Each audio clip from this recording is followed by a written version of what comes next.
इसमें हम पढ़ेंगे भारतीय दंड संहिता 1860 की धारा 1 के बारे में। धारा 1, संहिता का नाम और उसके प्रवर्तन का विस्तार। उदाहरण, भारतीय दंड संहिता की धारा 1 के अनुसार यह अधिनियम भारतीय दंड संहिता कहलाएगा और इसका विस्तार भारत के 28 राज्यों और 8 केंद्र शासित प्रदेशों तक रहेगा, यानी संपूर्ण भारत कश्मीर से कन्याकुमारी तक यही कानून लागू होगा।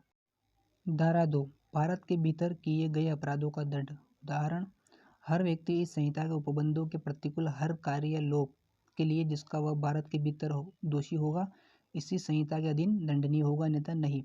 कहने का मतलब यह है कि अगर उसने कोई भारत के अंदर रहकर अपराध किया है तो उसे इस संहिता के अधीन दंड दिया जाएगा, अन्यथा नहीं दिया जाएगा।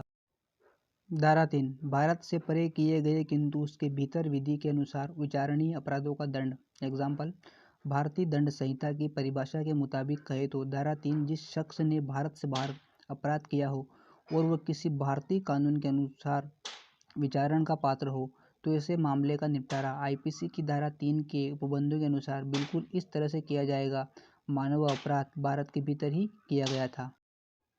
धारा 4, राज्य क्षेत्रातीत या अपरदेशी अपराधों पर संहिता का विस्तार। एग्जाम्पल, जम्मू कश्मीर राज्य के सिवाय संपूर्ण भारत पर लागू होगा। धारा 5, कुछ विधियों पर इस अधिनियम द्वारा प्रभाव न डाला जाना।